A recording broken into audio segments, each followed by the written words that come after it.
Hello everyone, আসসালামু আলাইকুম। Pudding পছন্দ করে না এবং মানুষ কিন্তু খুব কমই আছে। বাচ্চা থেকে শুরু করে বৃদ্ধ পর্যন্ত সবাইয়ের বয়সের মানুষই কিন্তু পুডিং পছন্দ করে।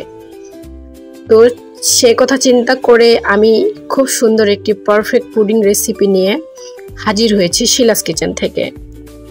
অবশ্যই পুডিং রেসিপি শিখতে চাইলে আমার ভিডিওটিকে কন্টিনিউ করবেন, আমার পেজটিকে ফলো করবেন। আমি শুরুতে এখানে ক্যারামেলটাকে তৈরি করে নেব। কিছু চিনি দিয়ে নিয়েছি। এখন এটাকে আমি মিডিয়াম আঁচে জাল করে ক্যারামেল করে নেব। পুডিংয়ের কিন্তু ফার্স্ট স্টেপ ক্যারামেল না হলে কিন্তু ডিম দুধের পুডিং কিন্তু মানে ভাবাই যায় না। ক্যারামেলটা আমার প্রায় হয়ে এসেছে। বেশি কিন্তু জাল করতে যাবেন না, পুড়ে গিয়ে একেবারে তিতা হয়ে যাবে, ক্যারামেল হবে না।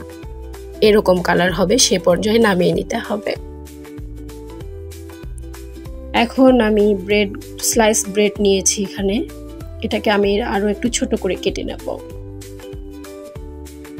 আসলে ব্রেড কিন্তু পুডিংয়ে না দিলেও চলে, কিন্তু এটা হচ্ছে পারফেক্ট ভাবে পুডিংটার রেসিপি তৈরি করতে গেলে অবশ্যই কিন্তু ব্রেড দিতে হবে। আর আমি এখানে প্যাকেটের দুধটা ইউজ করছি। এটা যেহেতু প্রসেসিং করা, এটা জাল করার প্রয়োজন নেই। এখানে আমি প্রাণের দুধটা নিয়েছি, হাফ লিটার দুধ নিয়েছি। আমি এখানে পুরোটা ইউজ করব।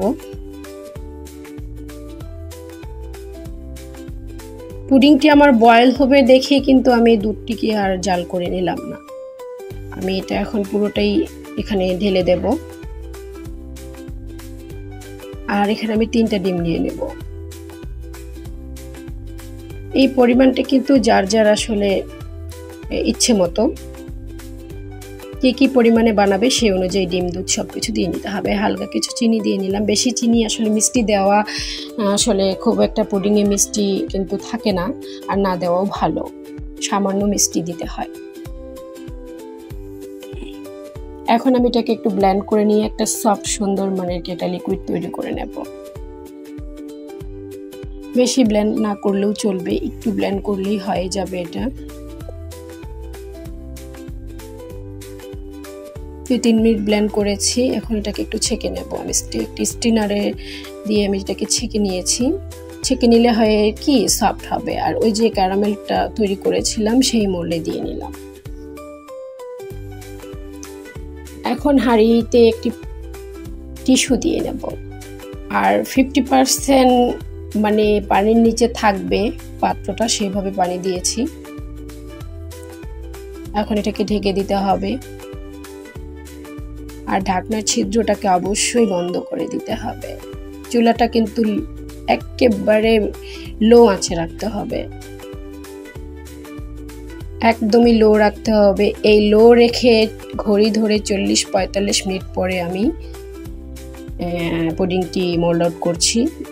মাশাআল্লাহ, আলহামদুলিল্লাহ, এত পারফেক্ট হবে আমি আসলে নিজেও ভাবতে পারিনি। আমি এখন কেটে পরিবেশন করব। ভিডিও ভালো লাগলে অবশ্যই কিন্তু লাইক কমেন্ট করবেন। ওয়াও, অসাধারণ হয়েছে। আমি কিন্তু এখন একটু সার্ভ করব।